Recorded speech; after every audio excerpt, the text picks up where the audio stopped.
Buenas tardes.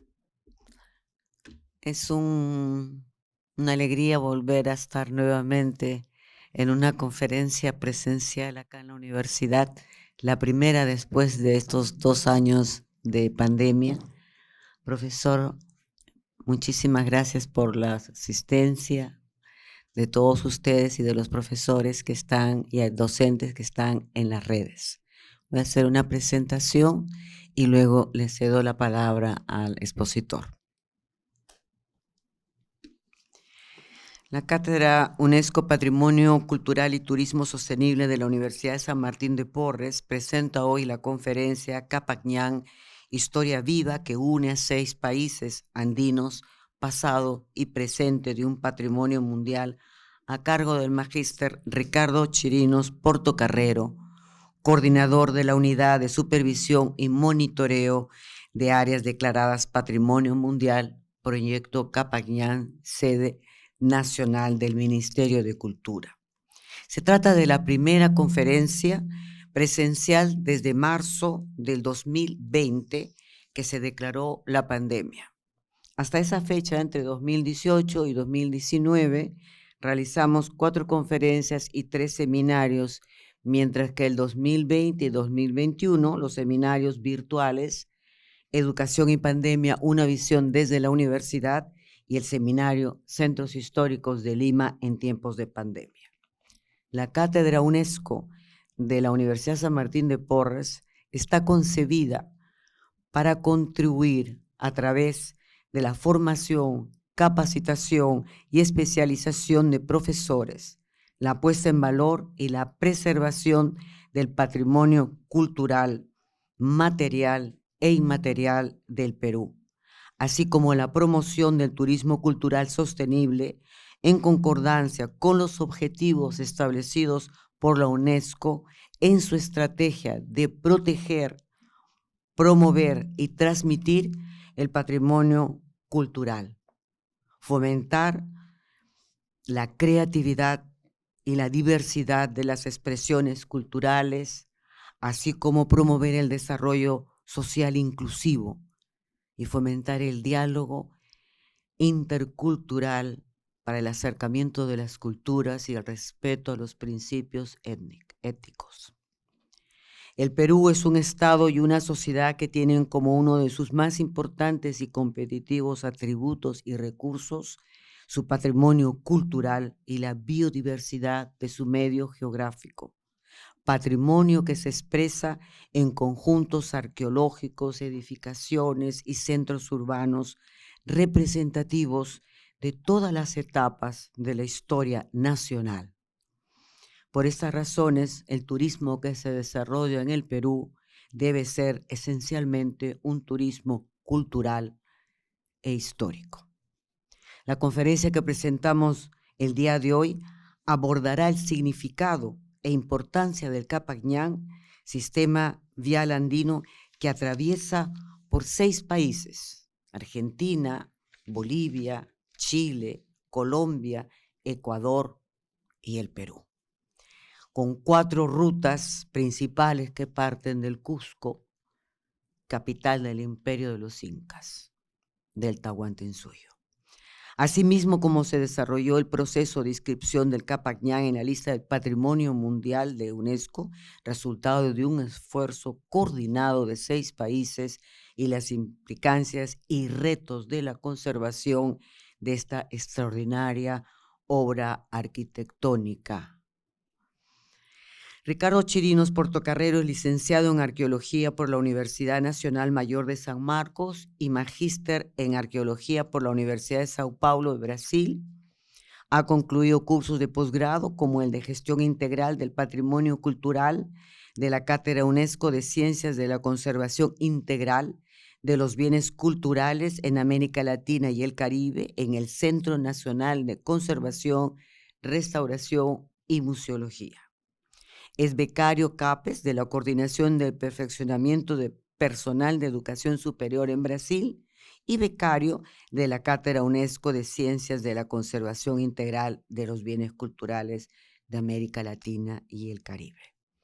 Se ha desempeñado como coordinador del proceso de nominación del Capañán a la lista de Patrimonio Mundial.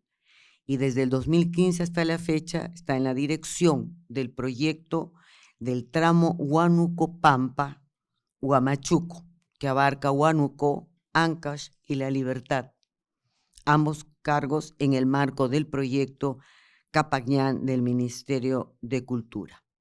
Le agradecemos su presencia al magíster Ricardo Chirinos y lo dejo con ustedes.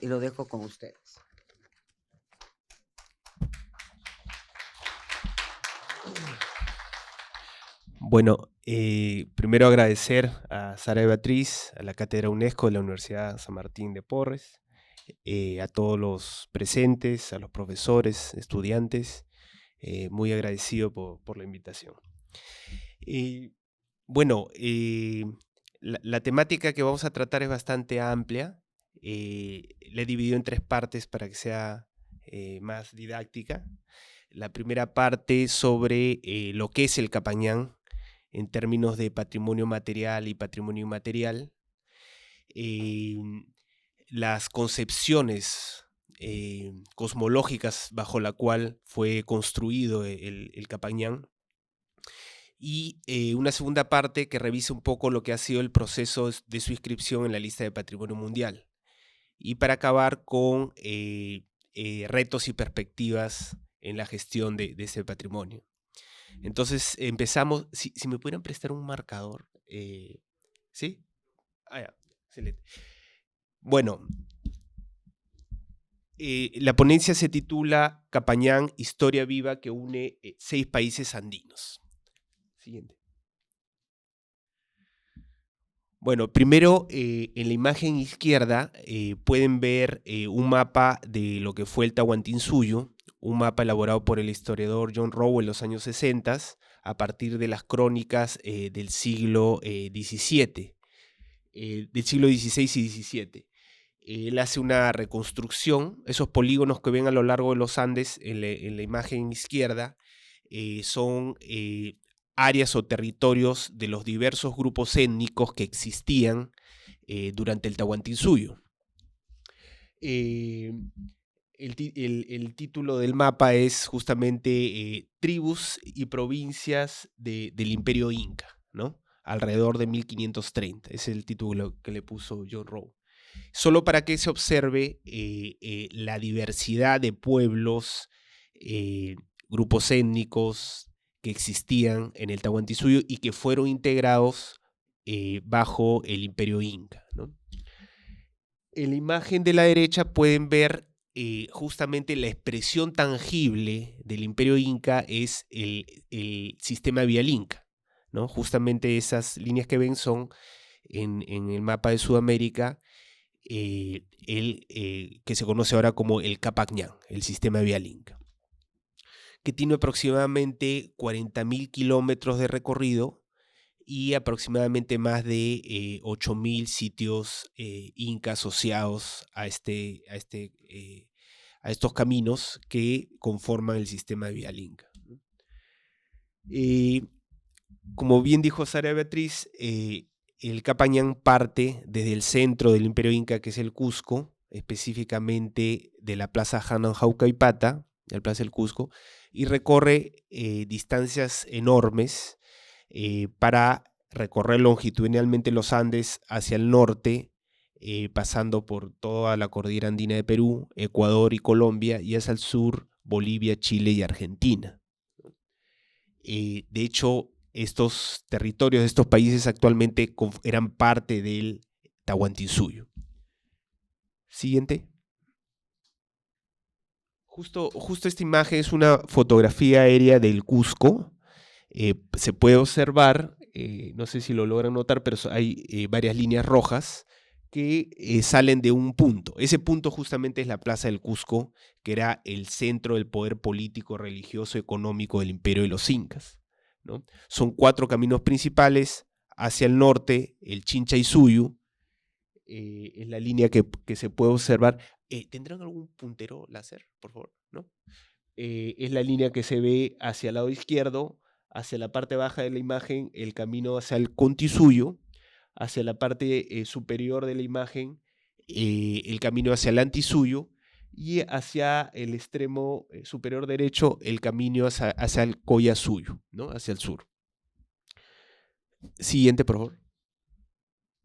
Bueno, ¿cómo eran estos caminos? La labor que se desarrolló técnica entre los 6 países sintetizaron y sistematizaron la diversidad de caminos existentes y lo definieron una tipología de 8 tipos de caminos, ¿no? Que ustedes lo pueden ver acá, es una modelación en 3 dimensiones que realizamos ya hace algunos años.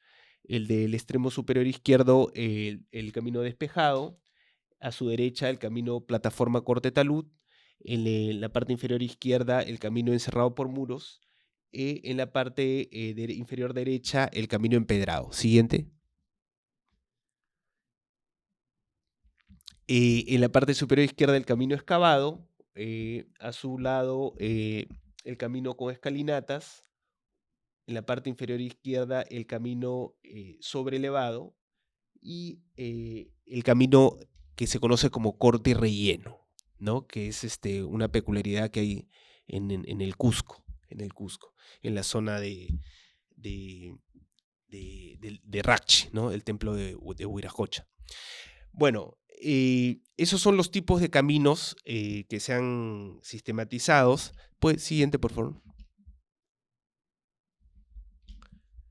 Y existe una complejidad enorme de una tecnología constructiva para poder dar cuenta de los diversos y las dificultades que presenta el territorio andino para poder recorrerlo, ¿no? Por ejemplo, los cañones, ¿no?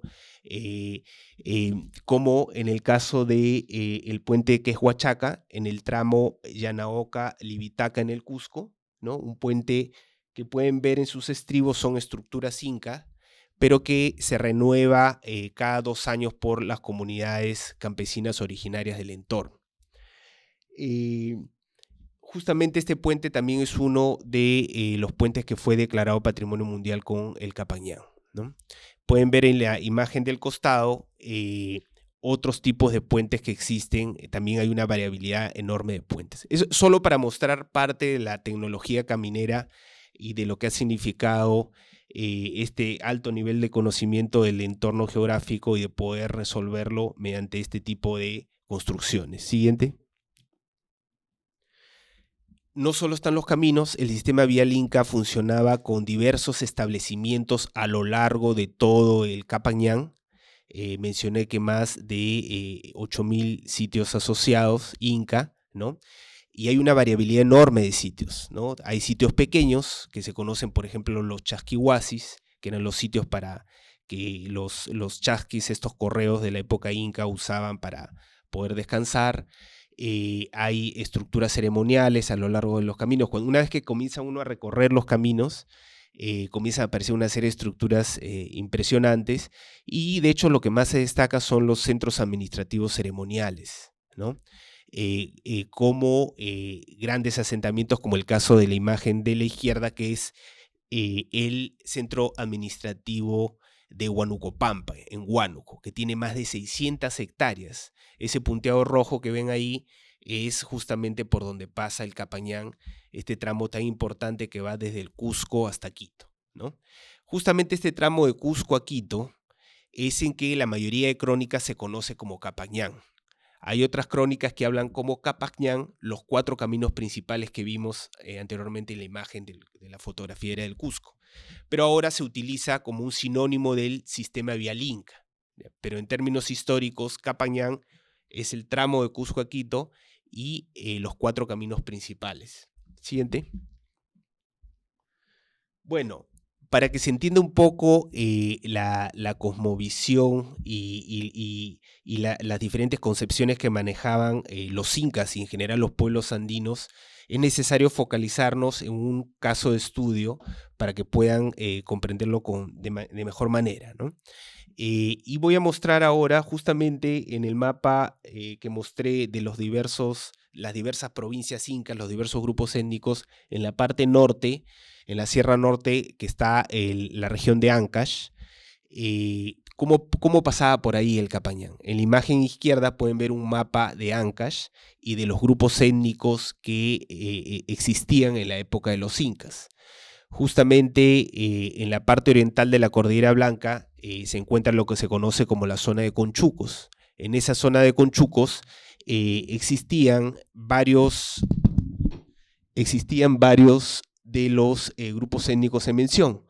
Por ejemplo, en el extremo derecho pueden ver los pincos, los huari, los piscobamba, los siguas y los conchucos, ¿no? Justamente en el territorio de los pincos es en el territorio donde hemos venido trabajando ya hace varios años y que voy a mostrar algunos ejemplos, ¿no? Siguiente, por favor. Bueno, este es el Valle de Tambillos, en lo que se conocía como el territorio de los pincos, ¿no?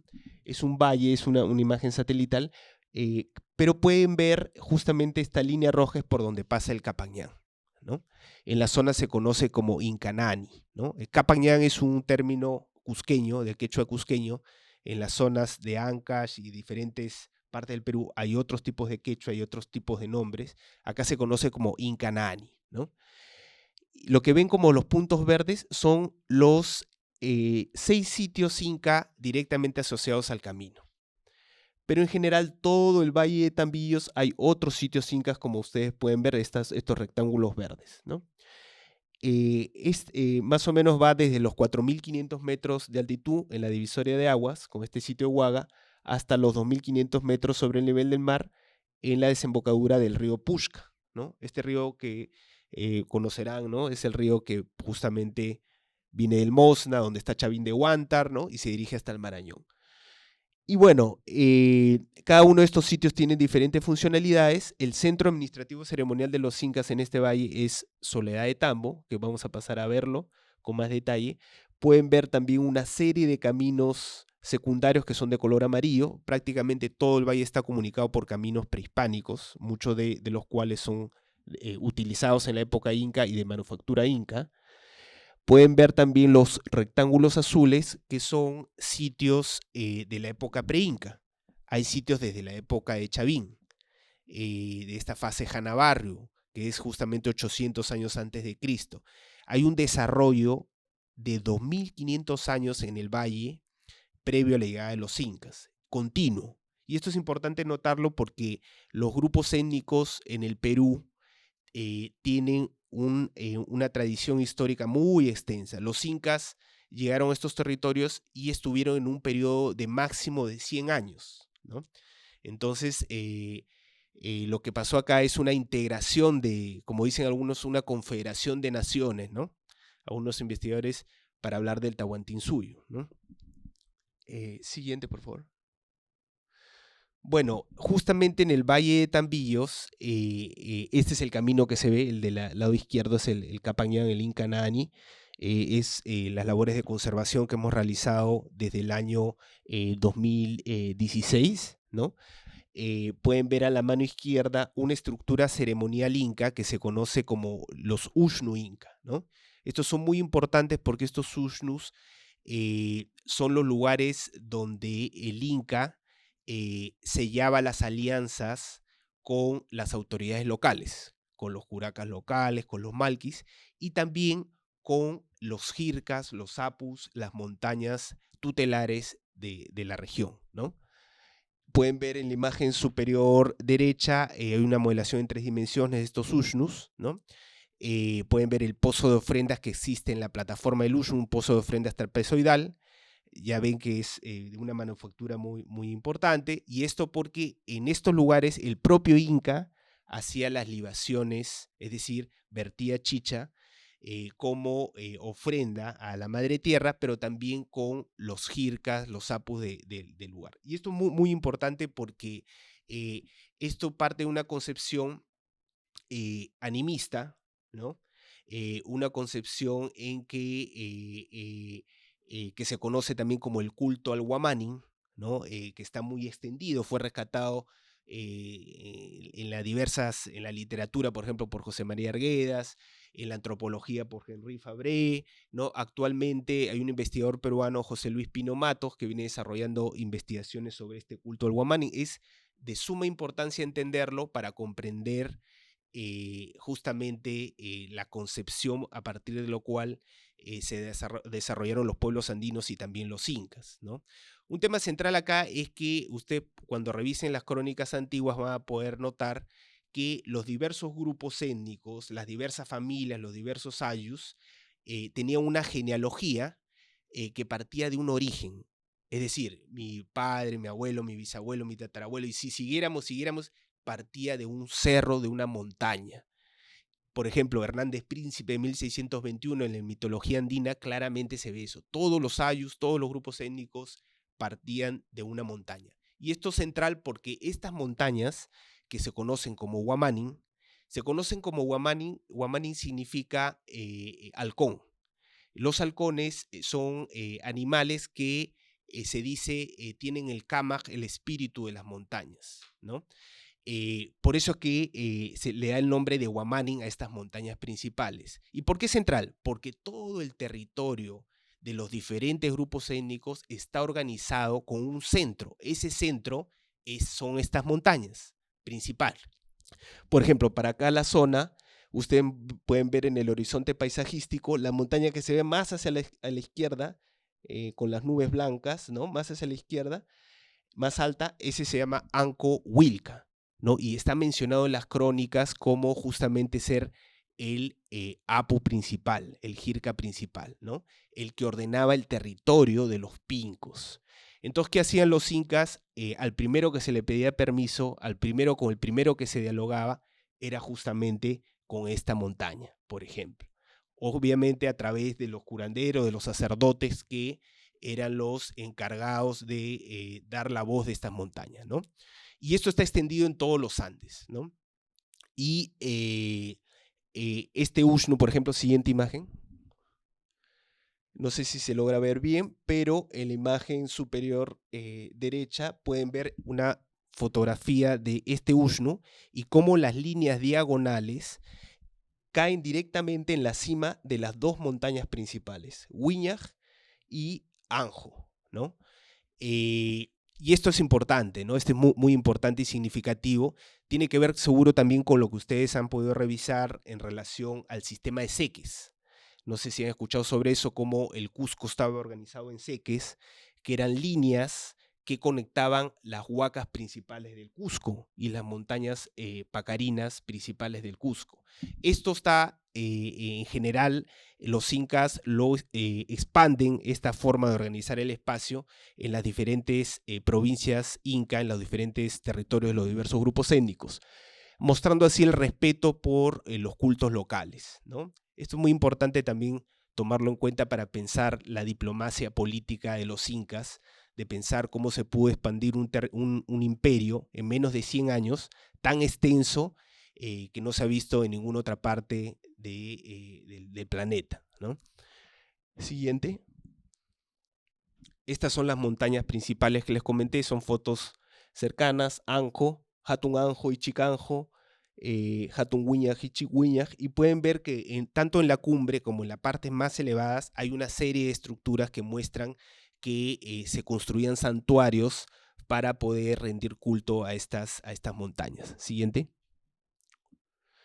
Bueno, entonces este es un primer elemento, tanto de la concepción como de la materialidad, la tecnología que hemos visto de los incas. Y hay otro elemento muy importante, es que esta tradición de culto a las montañas se mantiene hasta nuestros días en las diversas actividades que hay en las comunidades, en los pueblos originarios. Justamente en el Valle de Tambillos existen dos comunidades originarias campesinas que pueden ver en la imagen izquierda, la comunidad de Huachis y la comunidad de Castillo, el círculo violeta Huachis, el círculo verde, la imagen ovoide verde de Castillo, ¿no? La comunidad de Castillo. La línea amarilla es el Capagñán y justamente el Capagñán divide el territorio de ambas comunidades, ¿no? Entonces, hay, esta concepción, esta cosmovisión, algunos autores hablan de una cosmopolítica, ¿no? Se mantienen las actividades de las comunidades. Específicamente voy a comentar una actividad que es relevante para la conservación y protección del Capagñán, ¿no? Una actividad que se realiza desde época pre-inca, ¿no? Que son las faenas comunales de mantenimiento de caminos, en la zona conocido como Nani Arui, ¿no? Pueden ver en la imagen derecha el camino Inca, que con esos colores, que son colores para representar las secciones del camino que son mantenidas, trabajadas, limpiadas, ¿no?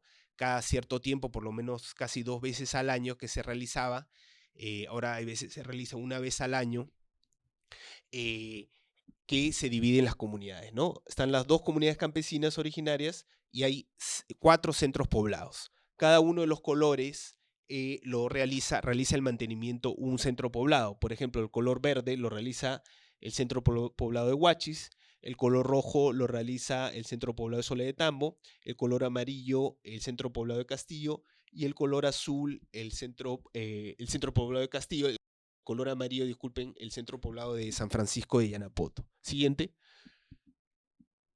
Pueden ver un poco las imágenes de estas faenas comunales que se realizan. Participan mujeres mayores, hombres, niños, ¿no?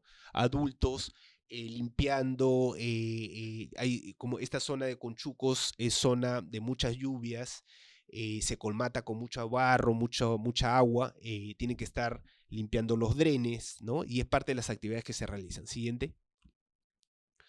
Pueden ver que la ritualidad está muy presente. Pueden ver en la imagen izquierda un urpu, que son estas cerámicas antiguas de Chichejora, plenamente ataviada con flores, ¿no? Frutos. Pueden ver en la imagen derecha cómo suben estos urpus, cómo van caminando. Se dirigen hay veces hacia Lushnu, hay veces hacia una zona conocida como Sucucoto, donde primero fuman tabaco, chachan la coquita y dicen que están shogapando a las jircas. O sea, están fumando y pidiendo permiso antes de la actividad para poder realizarlo, pidiendo permiso a estas montañas. Y si es que no se hace esto, se produce un fenómeno que ellos dicen jirca chirapa, que las montañas se molestan y generan lluvias y no dejan trabajar. Siguiente. Siempre se acompaña con música. Ahí ustedes pueden ver la tinja y el pincuyo, ¿no? Están tocando todo el tiempo. Yo he participado en varias de estas faenas comunales y realmente alienta el trabajo, sobre todo cuando uno está cansado, ¿no? Y esto sabemos también por las crónicas antiguas que se hacía también de esta manera en la época de los incas y en la época preinca. Siguiente. Bueno, acá cierro la primera parte, ¿no? de esta exposición. Justamente señalar que este tema de lo que estamos hablando, tanto la materialidad como la parte inmaterial, toda esta tradición mantenida, todas estas tradiciones vivas mantenidas hasta la actualidad, como todas estas tecnologías que hemos visto, este vínculo entre esta materialidad y esta inmaterialidad es lo que conforman el espíritu del lugar, ¿no? Y esto es clave porque el Capañán tiene tanto de materialidad como de inmaterialidad, tiene tanto de tradiciones vivas como tecnologías muy elaboradas, muy complejas, que son necesarias conservar, pero principalmente en el vínculo entre ambas, ¿no?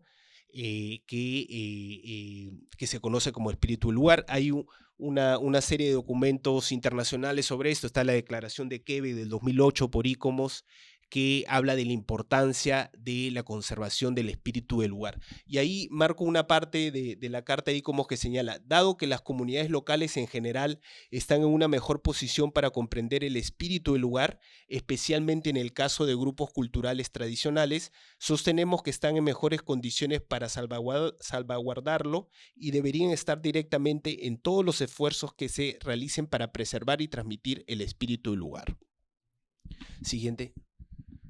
Y este es un elemento importante, este vínculo entre la materialidad y la inmaterialidad, que se ha rescatado en el proceso declaratorio del Capañán como Patrimonio Mundial.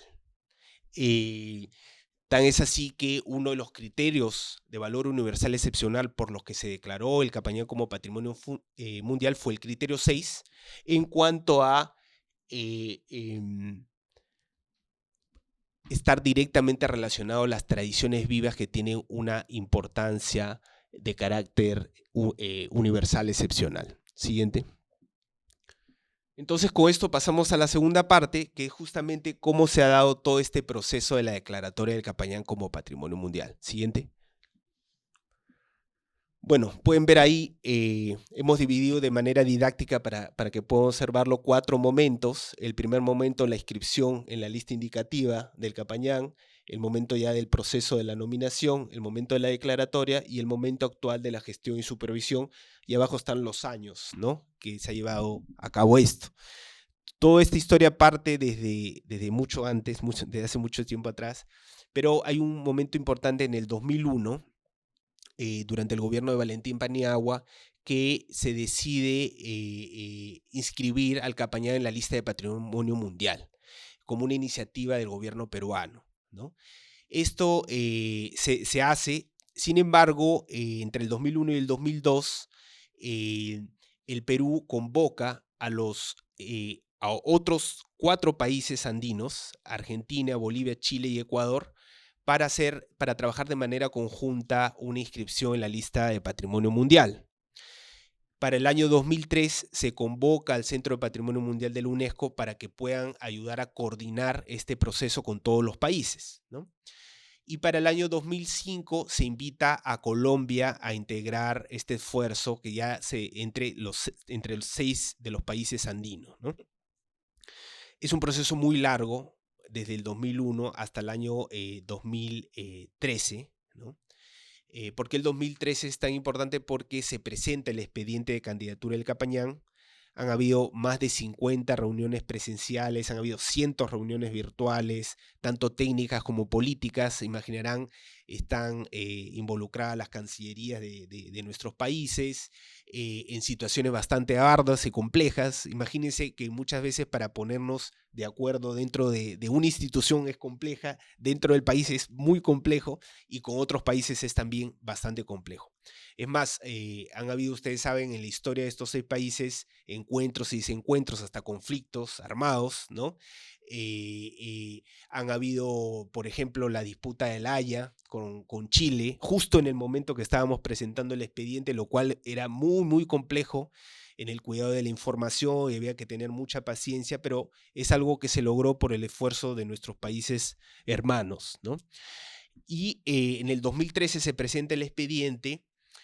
A partir del 2013 hay una evaluación exhaustiva de lo que habíamos presentado. Hasta el 21 de junio del 2014, en la 38ª reunión del Comité de Patrimonio Mundial, se declara el Capayán como inscrito en la lista de Patrimonio Mundial.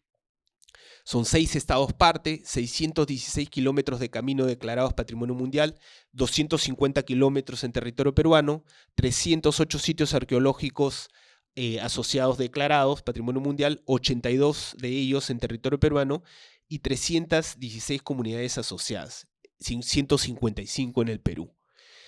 Y esto es muy importante porque, como sabrán, hay 12, ¿no?, sitios del Perú inscritos en la lista de Patrimonio Mundial. Sin embargo, el Capayán es uno de esos 12, pero ese uno de esos 12 representa para el Perú 82 sitios arqueológicos declarados Patrimonio Mundial y 250 kilómetros de camino.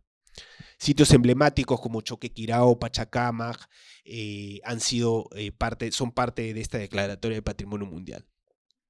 Y bueno, finalmente, después del 2014, toda la labor de gestión que se viene desarrollando ahora, coordinada entre los 6 países, en una labor muy ardua para poder dar cuenta de una gestión efectiva, ¿no?, en el Capayán. Siguiente. Un poco rápidamente algunas imágenes de lo que fue la declaratoria del proceso de inscripción. Trabajo multidisciplinario, 6 componentes principalmente: topográfico, arqueológico, de conservación, histórico, geológico, ambiental y etnográfico. Todo en base a la normativa nacional, internacional, en base a homogenizar fichas técnicas. Ya se imaginarán, o sea, para poder registrar los caminos en Argentina, Colombia, Ecuador, teníamos que padronizar fichas, ¿no? Es un trabajo bastante arduo, pero se logró. Siguiente.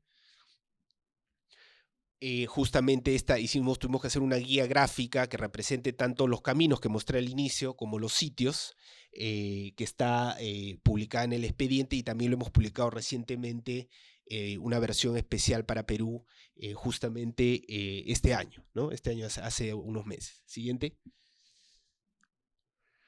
Bueno, la selección de caminos y sitios, esto es importante notarlo porque para seleccionar los caminos y sitios para su inscripción en la lista de Patrimonio Mundial era necesario que cumpliera con los 3 pilares del valor universal excepcional. El primer pilar es que estos sitios y caminos tenían que reflejar el valor universal excepcional en alguno de los criterios de valor universal excepcional.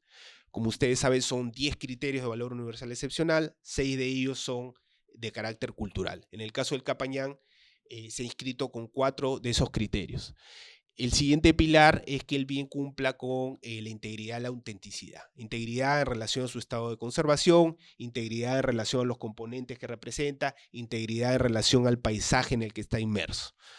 Y autenticidad, que justamente se compruebe tanto arqueológicamente como históricamente que es un camino auténtico construido durante la época de los incas entre el siglo XV y XVI. Algunas imágenes de cómo se han inscrito los caminos y sitios, no sé si se logra ver bien. Hay veces solo el sitio, como se puede ver en la imagen izquierda, hay veces camino y sitio, como se puede ver en la imagen de abajo, y en la parte derecha cuando es solo sitio, ¿no? Ahí solo estaba camino, ¿sí? Camino, sitio, camino y sitio. Esto es solamente para que se entienda que hay esta variabilidad, ¿no? Se ha inscrito el camino solo, hay veces se ha inscrito camino y sitio juntos, hay veces solo el sitio. Siguiente. Un poco la ardua labor social que ha habido de poder buscar consensos para este proceso con las comunidades del entorno, asambleas comunales de más de 400 personas, y en la imagen de derecha son el demarcado en campo que se ha delimitado en campo con los representantes de las comunidades. Cada uno de los puntos se ha hecho de acuerdo a un consenso técnico social para proteger estas áreas con estas poligonales de áreas de protección que exige la UNESCO, ¿no? Para poder inscribirse. Siguiente. Bueno, ese es el diploma de la Declaratoria de Capañán como Patrimonio Mundial, que se dio el 21 de junio del 2014. Siguiente. Bueno, aquí el mapa de la izquierda pueden ver justo el mapa que se presentó del Capañán con la bandera de los 6 países en el expediente de denominación. No se ve, pero ven unas líneas horizontales a lo largo del mapa del Capañán. Esas líneas horizontales son códigos de cada una de las áreas que se ha declarado Patrimonio Mundial. Es decir, de manera conceptual se ha declarado todo el Capañán, pero de manera específica son algunas secciones que cumplían con estos 3 pilares del valor universal excepcional, son los que se han declarado. Y cada una de ellas tiene un código, ¿no? Desde Colombia, Ecuador, Perú, Bolivia, Chile y Argentina, ¿no? Algunas imágenes de áreas declaradas Patrimonio Mundial del Capañán en los 6 países. Tenemos Ingapirca en Ecuador, en la parte superior izquierda, un camino en Pasto, en Colombia, la portada de Huánuco Pampa, en Perú, en Huánuco, el sitio arqueológico de más altura en Sudamérica, que es un santuario inca en el volcán de Yuyayacu, más de 6.000 metros de altitud, en Salta, en Argentina, el camino de Saguaro Viacha en Bolivia, pueden ver al fondo el lago Titicaca, y un tambo inca en San Pedro de Atacama, Chile. Bueno, se ha declarado el Capañán como un bien seriado, ¿no? Son 137 áreas de patrimonio mundial, 616 kilómetros de camino, 308 sitios arqueológicos, como un bien transnacional que une 6 países andinos y como un bien tipo itinerario cultural, ¿no? Concepto complejo que enlaza los valores físicos y paisajísticos con lo inmaterial. Siguiente. Esto es muy importante porque la categoría de rutas históricas culturales se comienza a utilizar en la UNESCO desde el año 2005. Y es en el 2008 que ICOMOS suscribe una carta internacional sobre estos itinerarios culturales. Sin embargo, hasta la fecha no lo tenemos en la reglamentación nacional, esta categoría, ¿no? Esta categoría de patrimonio no la tenemos todavía en la normativa nacional, lo cual exige una serie de complejidades y problemáticas. No sé si se distingue bien en la foto, pero lo que observan acá es parte del tramo Sausa-Pachacámac, entre Lima y Junín, en la zona del Nevado Pariajaja, apotutelar de todas las tierras de los valles del Rima, Lurín, Mala y de gran parte de pueblos hacia el Mantaro. Y esta montaña, por ahí pasa uno de los caminos más preciosos que existen a lo largo de todo el Tahuantinsuyo. Pueden ver una imagen del Nevado Pariajaja, ¿no? En la zona. No sé si se distinguirá bien, pero hay una línea roja, que es esta línea declarada Patrimonio Mundial, es lo que se llama el Nominate Property. Nosotros le llamamos el área de máxima protección, pero hay una línea azul que abarca todo el nevado y abarca las lagunas, que es lo que se conoce como el buffer zone o el área de amortiguamiento. Estas dos áreas son necesarias para la inscripción de Patrimonio Mundial, y el carácter paisajístico de este buffer zone, área de amortiguamiento, es parte de la conceptualización como itinerario cultural. Es decir, el itinerario cultural no se concibe solo con el camino en sí, sino en la manera de ser parte de un paisaje, y justamente con el paisaje que se entiende el valor de esta área, ¿no? No solo en términos conceptuales modernos de acuerdo a directrices internacionales, sino desde la propia concepción inca, ¿no? Y de los pueblos andinos, que justamente estos caminos están plenamente articulados a los lugares significativos sagrados del entorno.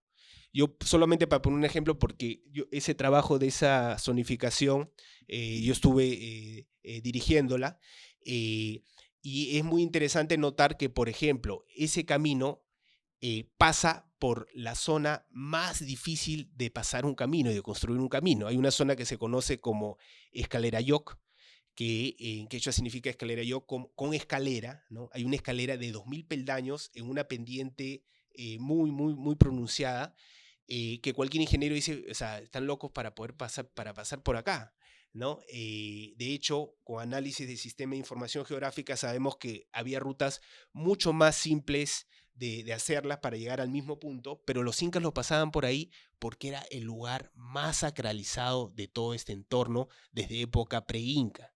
Entonces especialmente lo pasaban por ahí. En las crónicas tempranas, los españoles que iban de Lima a Cusco se quejan, ¿no? Ustedes van a leer cuando revisen, se quejan mucho de las benditas escaleras, por eso es que se menciona mucho, ¿no? Por eso lo conocemos con bastante referencia, porque para poder llegar a Cusco tenían que pasar por esta zona y realmente sufrían para poder pasar por ahí, ¿no? Pero bueno, es un santuario que es necesario visitar, ¿no? Sobre todo los que vivimos en Lima, porque parte del agua que consumimos viene de este nevado. Siguiente. Bueno, y estos son los criterios por los que ha sido declarado Patrimonio Mundial el Capañán, ¿no? Son los 4 criterios por los que ha sido declarado Patrimonio Mundial, ¿no? Solo para poder. El criterio 2, que es el tema de atestiguar un intercambio de influencias considerables, ¿no? El criterio 3, que es ser un testimonio único, una civilización viva o desaparecida. El criterio 4, que es constituir un ejemplo eminentemente representativo de un conjunto arquitectónico o tecnológico. Y el criterio 6, estar directa o materialmente asociado a las tradiciones vivas, ¿no? Entonces, esto es muy importante notarlo, porque es por esto que ha sido declarado Patrimonio Mundial el Capañán, ¿no?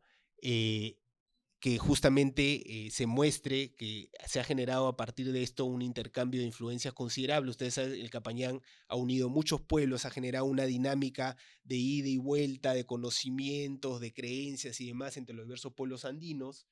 El ser un testimonio único de una civilización viva, es justamente porque para poder funcionar el Tahuantinsuyo ha sido gracias básicamente al Capañán. Entonces es la expresión tangible de la civilización inca el Capañán, ¿no?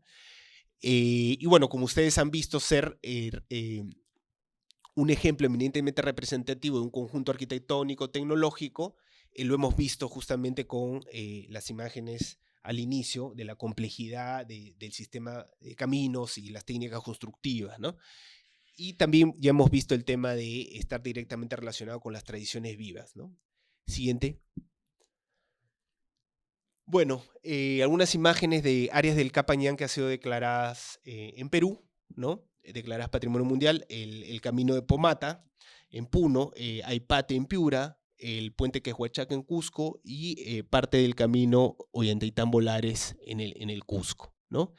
Bueno, esto ya lo mencioné, 54 áreas declaradas Patrimonio Mundial, 82 sitios arqueológicos y 250 kilómetros de camino. Siguiente. Bueno, ustedes pueden ver en este mapa las líneas rojas y azules que pueden observar son las áreas que han sido declaradas Patrimonio Mundial. Y los tramos declarados son Sausa Pachacamac, entre Junín y Lima, Huanucopampa, Huamachuco, entre Huánuco, Ancash y La Libertad, Aipate Las Pircas en Piura, Cusco Desaguadero en Cusco, Ollantaytambo Lares en Cusco, Vitco Choquequirao en Cusco.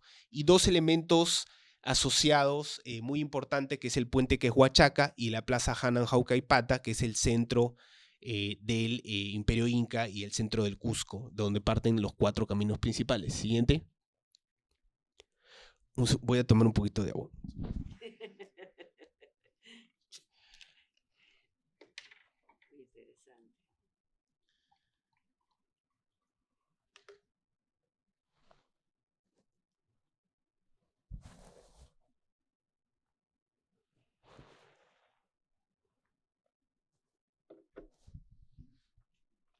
Bueno, ahora, ¿cómo se gestiona todo esto, no? También dentro de los pilares del valor universal excepcional veíamos el tema, el tercer pilar, que es en cuanto a la protección y en cuanto a tener un sistema de gestión que garantice la conservación del valor universal excepcional.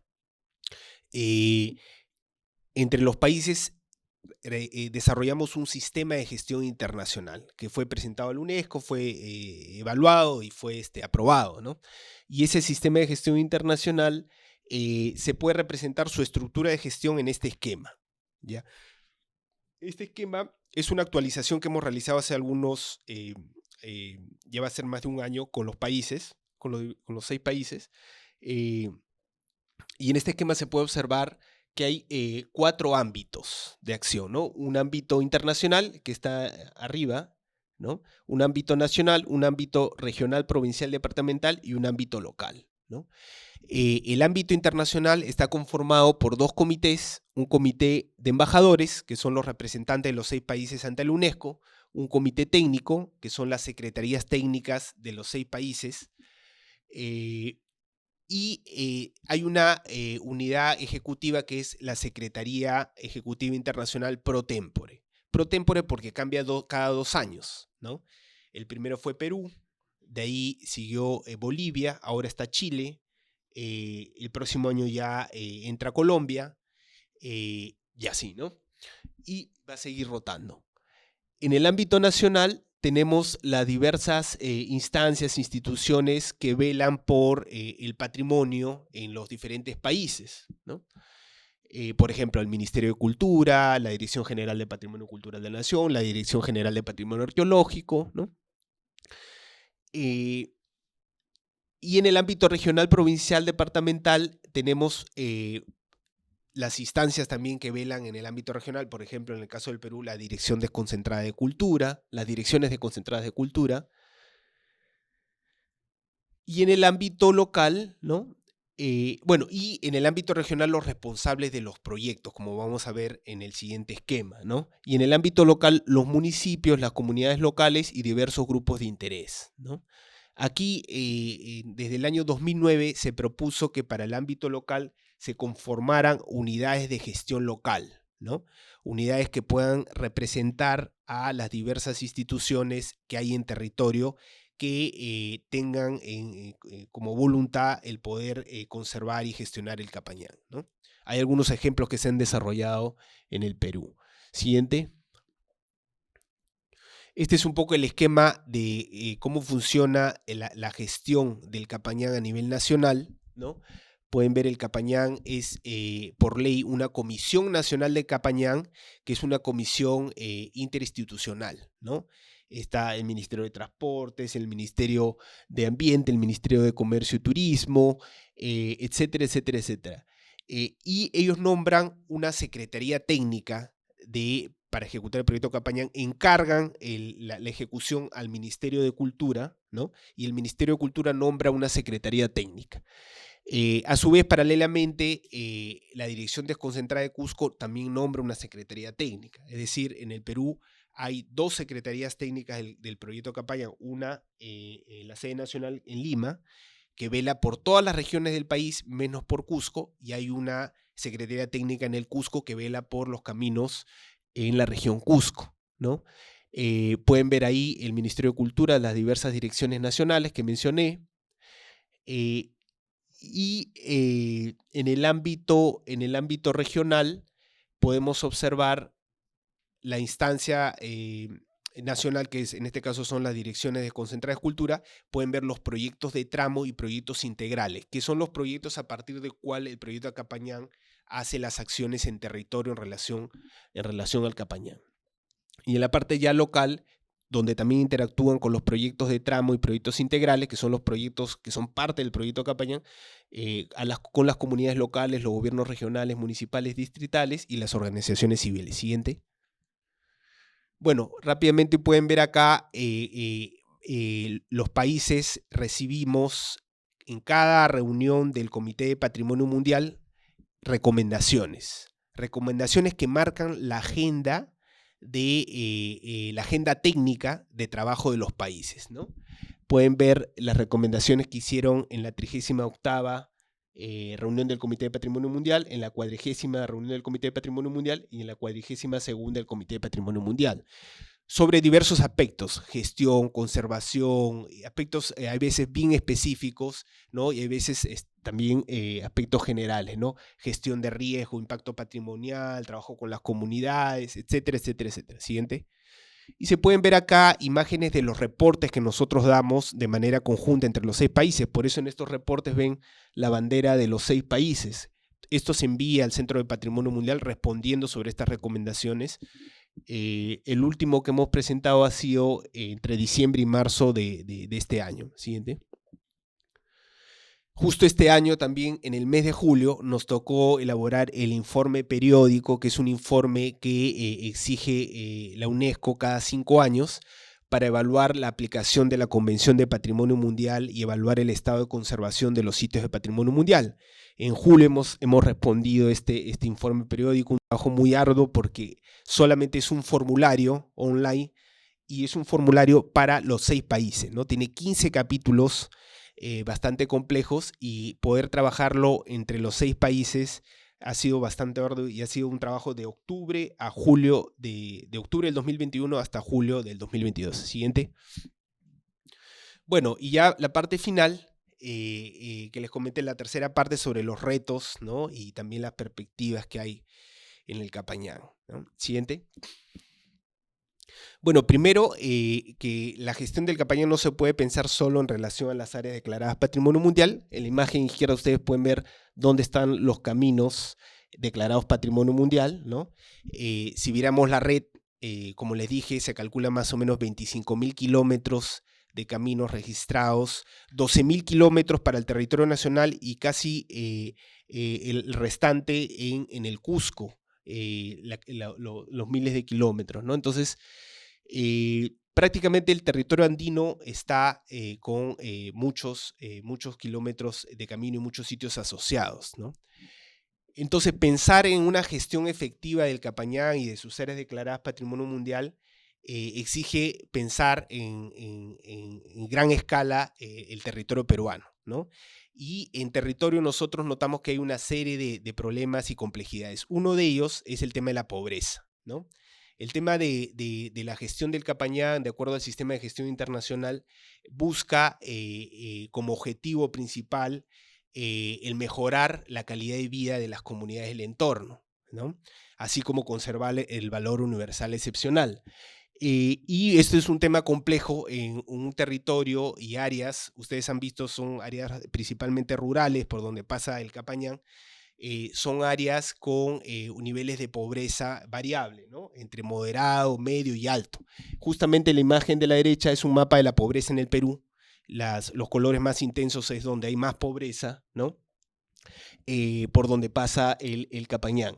También pueden observar esas manchas violetas que se ven, que están prácticamente en casi todo el territorio andino, son los mapas de las concesiones mineras, ¿no? Y esto es importante notarlo porque justamente esta actividad genera una serie de conflictos ambientales muy grandes y fuertes, ¿no? Entonces, pensar en una gestión efectiva del Capañán, en el mejoramiento de calidad de vida de las poblaciones, tiene que tomar en cuenta estas problemáticas, ¿no? De hecho, en el territorio donde yo trabajo es bastante fuerte esta problemática, ¿no? Siguiente. Solo para que vean, en el caso del Valle de Tambillos que les mostré anteriormente, ustedes lo que pueden ver, estos polígonos que ven, son los polígonos de las concesiones para exploración y explotación minera. Es prácticamente todo el territorio por donde pasa el Capañán está concesionado para explotación y exploración minera, y hay una serie de problemas que se dan en el territorio. Por ejemplo, contaminación. Hay problemas de salud, sobre todo en los niños, ¿no? Por ejemplo, el tema de la producción agrícola, baja la producción agrícola, ¿no? Por ejemplo, no sé si ven aquí justamente esta montaña de color más claro, podrán observar que está justamente este APU, este Huamanin tutelar de Ancohuilca, y es zona de explotación minera, que justamente da a las lagunas que alimenta de agua los diferentes pueblos del Valle de Tambillos.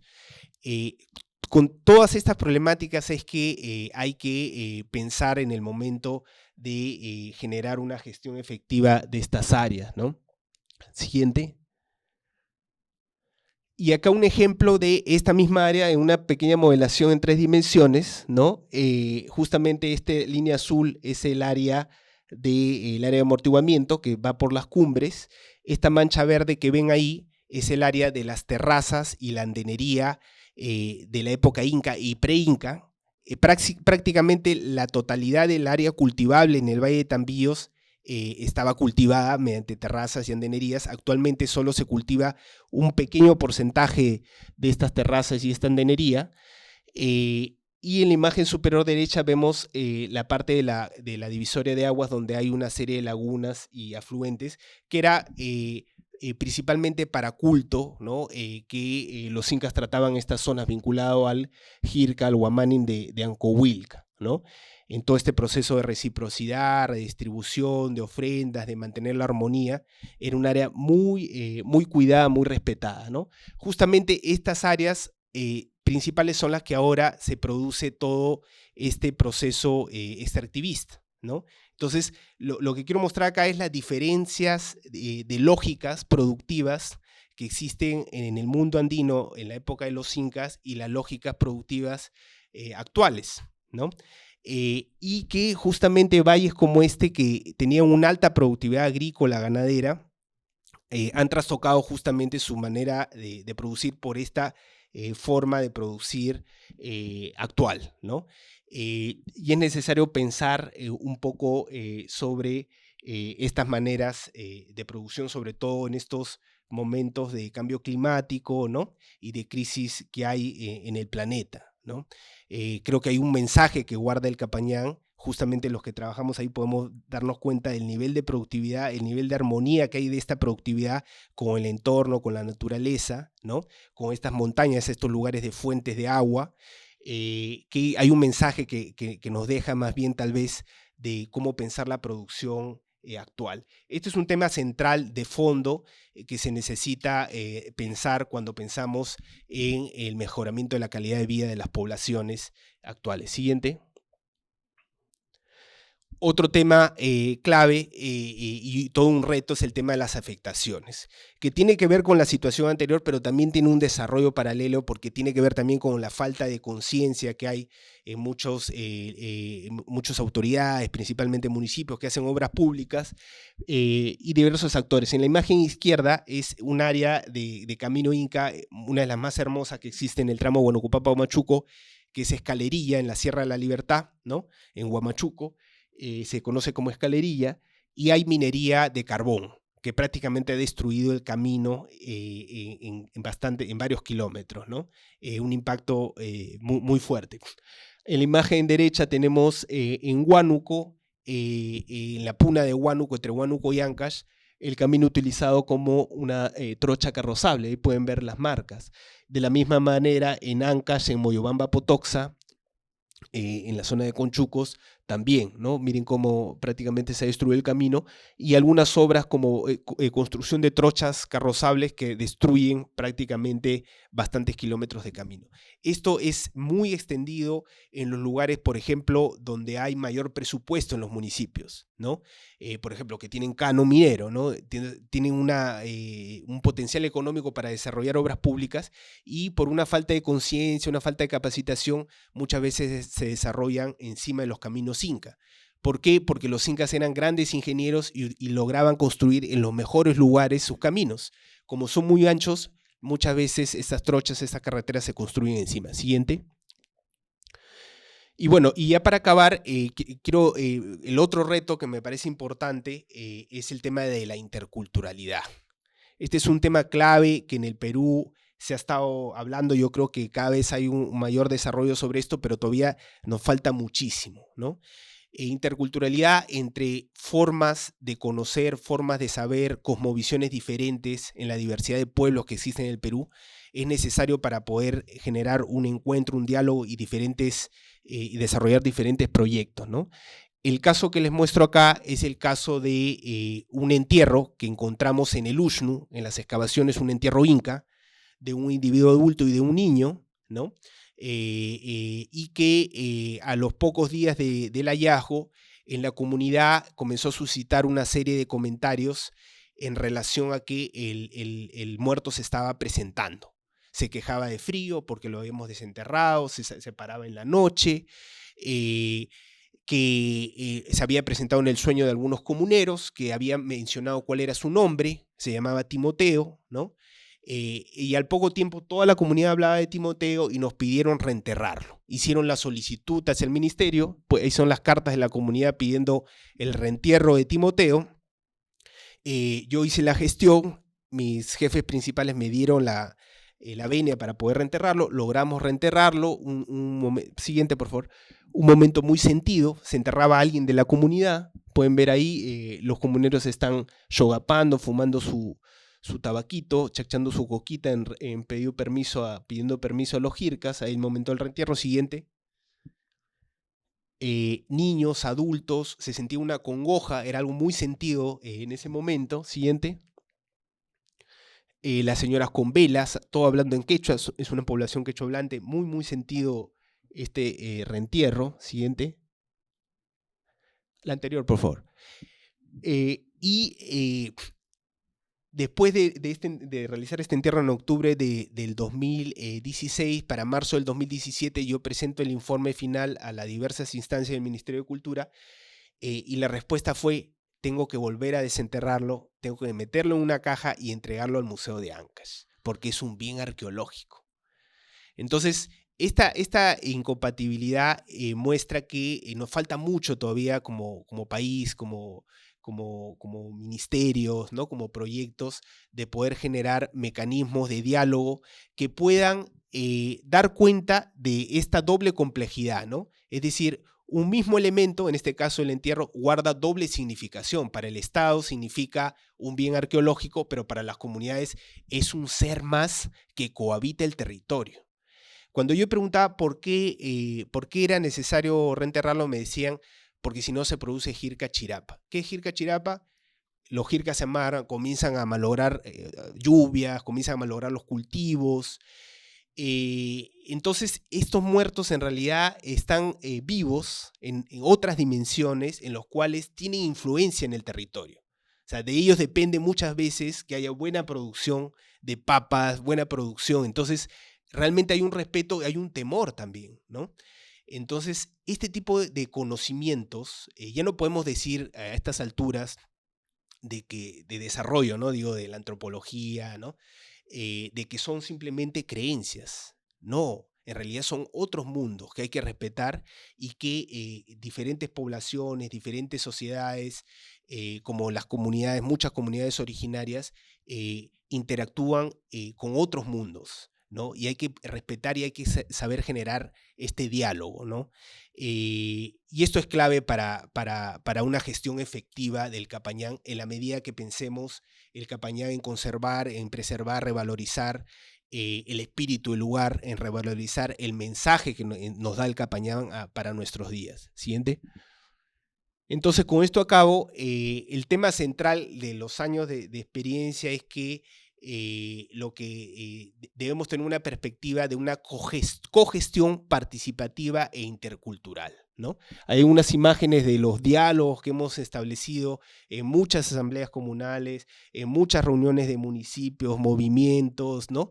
En los cuales creo que se percibe la necesidad de poder encaminarnos a una cogestión, es decir, una gestión compartida, ¿no? Entre el Estado y los actores locales y las comunidades para dar cuenta del monumento más grande de la América indígena, ¿no? Siguiente. Y con esta imagen acabo, los comuneros de Soledad de Tambo yendo a realizar la faena comunal en Anearu, y en la imagen derecha y en la imagen izquierda, los rituales que hasta ahora siguen habiendo para los jircas y las pacarinas del entorno, ¿no? Que es lo que logra conservar la armonía y logra conservar al Capañán hasta nuestros días. Muchas gracias.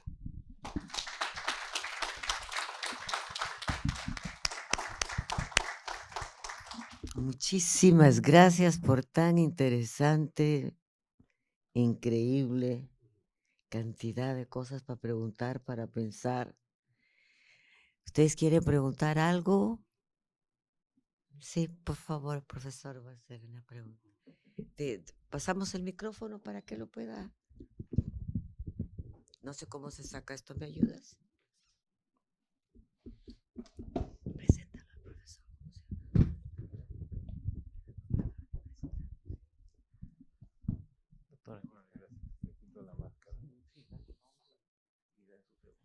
Bueno, mi nombre es Alan Patroni, soy profesor de esta universidad hace más de 30 años y quiero felicitar la iniciativa de la Escuela Profesional de Turismo para este tipo de eventos. Lo que me alegra mucho es ver gente joven, no importa la cantidad. Ustedes han sido testigos del desastre que está viviendo el planeta Tierra desde 1960. Mi generación ha fracasado en la gestión económica, política, social, ética, de seguridad, de salud. Lo único valiosísimo de esta presentación es que cada uno de ustedes con su juventud son los llamados a tener una nueva mirada de la realidad del mundo y de la realidad del Perú y la riqueza de nuestro país andino. Fíjense cómo ha fracasado la educación escolar. ¿Cómo es posible que yo a los 75 años, ya cercano a estirar la pata, me entere de esta maravilla? ¿No? Ese TikTok que le preguntan al chico quién es el caballero de los mares y él dice Aquaman, no es un chiste, es una tremenda realidad. Entonces uno inmediatamente piensa, bueno, ¿y ahora qué va a pasar? No hay que preguntar nunca cómo se va a resolver esto, hay que preguntar por qué ha pasado esto.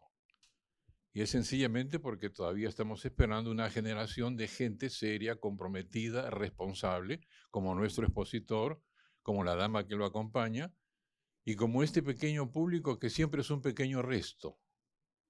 Estoy seguro que alguno de ustedes llegará algún día a un cargo importante en turismo, en hotelería o en una región, y se acordará de este momento.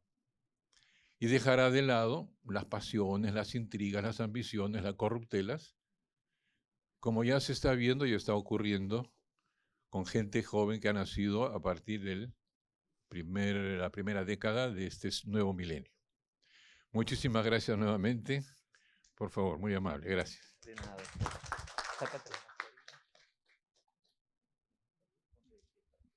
Buenas tardes. ¿Sí? Buenas tardes. Muchas gracias por la conferencia. Quiero saludar al expositor. Creo que ha sido una charla muy importante para todos. Y bueno, y un poquito aclarar o comentar que este evento es organizado por la Cátedra UNESCO de la facultad. Y mi pregunta es la siguiente, ¿no? ¿Qué tal es el acercamiento con el turismo? ¿Cómo se encuentran? En parte de su experiencia, supongo que ha tenido contacto con turistas, estos lugares son visitados, y un poco me gustaría que nos contara qué tal es ese acercamiento. Gracias. Sí, gracias por la pregunta. De mi experiencia, yo no soy especialista en turismo, ¿no? Pero lo que noto es que hay una diferencia muy grande entre el entorno, por ejemplo, del Cusco y de las diversas regiones, ¿no? Entonces, en el Cusco hay un tema de turismo muy, muy grande, y justamente parte de los caminos, inclusive algunos de los que he mostrado, hay una serie de emprendimientos en relación al turismo, ¿no? Como parte de la ampliación de esta dinámica de turismo que hay en el Cusco, ¿no? Sin embargo, la realidad de turismo en las diferentes regiones fuera del Cusco es otra historia, ¿no? Por ejemplo, en la región que yo he mostrado hay muchos visitantes del lugar, ¿no? Muchos visitantes del lugar, ya sea del mismo valle, de la provincia, de la región que visitan, ¿no? Eh, Hay mucha dinámica de educación de los escolares, muchos escolares, hay caminatas de hasta de 4 días de escolares por el Camino Inca a partir de toda esta dinámica de trabajo conjunta que se ha hecho entre comunidades y proyecto. Hay muchos familiares que hay de estas poblaciones que hay en Lima, pero también están fuera del país, que retornan y van a ver, se emocionan. Entonces, hay esas dinámicas fuertes de visita. Pero entiendo, dentro de las categorías que maneja el turismo, creo que no puede ser considerado como turismo, ¿no? Pero estas dinámicas de visita sí existen, ¿no? Hay algunos emprendimientos de o de algunos operadores turísticos, por ejemplo de Huaraz, que llevan a gente a recorrer el camino que les he mostrado, ¿no? Pero es bastante reducido. Yo, las veces que voy, a veces en el año me encuentro 1 o 2 grupos, ¿no?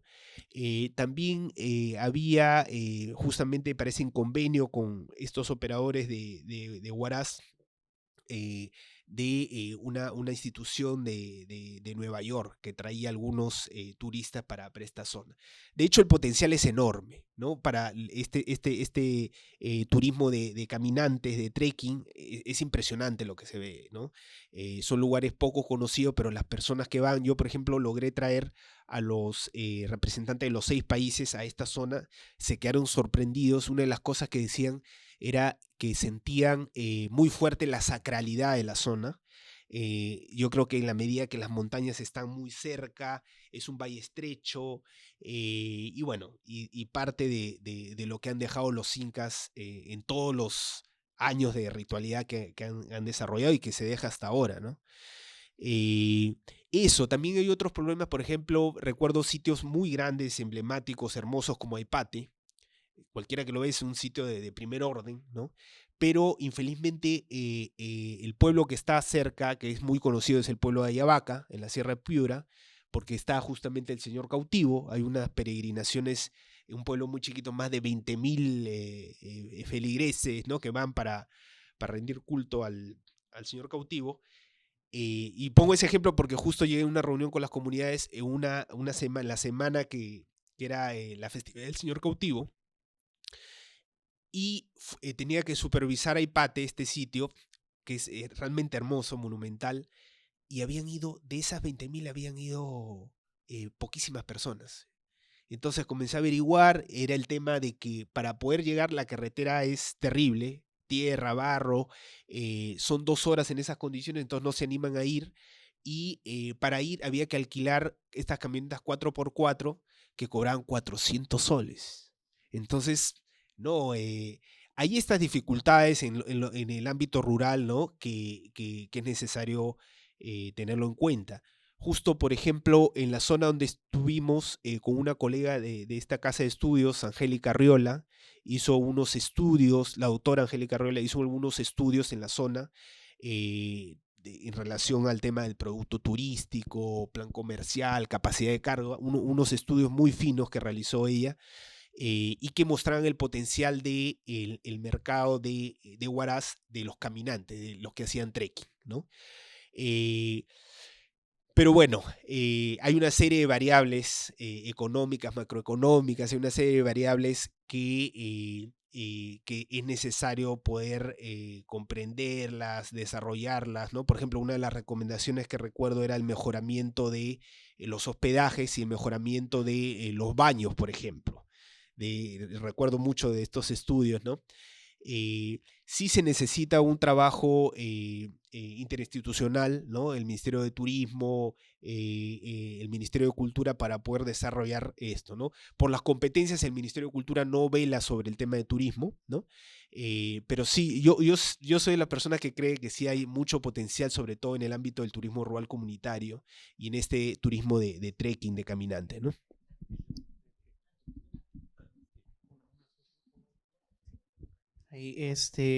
Muchísimas gracias por la ponencia, de verdad que ha sido muy detallada. Más bien, cuando habla un poco de los reportes que se presentan sobre el Capatñán, me queda la duda, ¿el título de Patrimonio Mundial es algo que se reevalúa o se va viendo o se va revalidando por parte de la UNESCO? Y si es así, las afectaciones que nos comentaba, las concesiones mineras, ¿podrían en algún momento afectar a tal punto que se retire este título de Patrimonio Mundial o no es el caso? Ya, está bien, voy a apuntar. Claro, está bien, sí, está bien.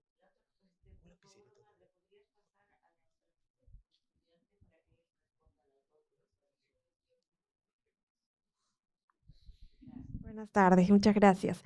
En realidad yo me quedé pensando mucho en el tema de la cosmovisión, cuando mencionó usted este ejemplo, ¿no? De esta persona que había sido desenterrada y que luego por una solicitud de la comunidad se hizo un reentierro, entiendo, ¿no? O sea, la pregunta que me viene inmediata es, en principio, ¿cómo es posible, ¿no? Que en una comunidad de pronto varias personas den incidencias de que han soñado con este señor Timoteo y que les estaba pidiendo que fuera reenterrado, ¿no?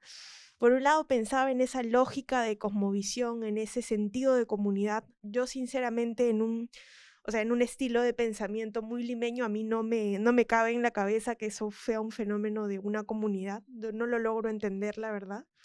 Y por otro lado pensaba también en no es la primera vez que alguno de nuestros ministerios comete un error de esta magnitud en el que, digamos, identifica una disyuntiva entre lo que necesita la comunidad por una cosmovisión que los acompaña y una decisión que es como por velar por un interés del ministerio, independientemente de la población que esté en el marco de la decisión que se va a tomar, ¿no? Entonces, la pregunta que quería hacer era, ¿cómo es posible, ¿no? ¿Cómo se puede lograr que los ministerios, principalmente el Ministerio de Cultura, pueda lograr tener, digamos, un consenso entre la cosmovisión de la comunidad sin que eso implique imponer los intereses del ministerio para tomar una decisión tan importante? Porque finalmente es como, yo lo percibo como una suerte de imposición de una gestión cultural, ¿no? A una comunidad que tiene una necesidad que pasa por un sentido de comunidad también, ¿no? Esa pregunta. Sobre el tema de las afectaciones, cuando hay afectaciones que impacten el valor universal excepcional, es necesario reportarlo al UNESCO hay un proceso, ¿no? Dependiendo del grado de la afectación, que pasan a los sitios Patrimonio Mundial a las listas en peligro, ¿no? Y después de la evaluación de las listas en peligro es que puede ser retirada la condición de Patrimonio Mundial, ¿no? El valor universal excepcional, como mostré, se basa en esos criterios, pero esos criterios se basan a través de atributos, ya sean materiales y inmateriales. Esos atributos son los que hay que tener mucho cuidado de que se afecten, ¿no? Y es un poco más extenso para poder desarrollarlo, pero sí, de hecho, hay algunos lugares que pueden estar en peligro de entrar por ejemplo, a la lista en peligro y todo lo demás, ¿no? Por el nivel de afectaciones, ¿no? Sin embargo, el proyecto Capatñán y el Ministerio de Cultura está haciendo bastante esfuerzo en poder velar en relación a estos caminos y, como comenté, desde mi perspectiva, la única manera de lograrlo es en un trabajo de cogestión y de acuerdo con las comunidades que viven permanente en el territorio, ¿no? Es ilógico pensar de que el Estado peruano va a poder manejar, controlar 12.000 kilómetros de camino, ¿no? Solos, ¿no?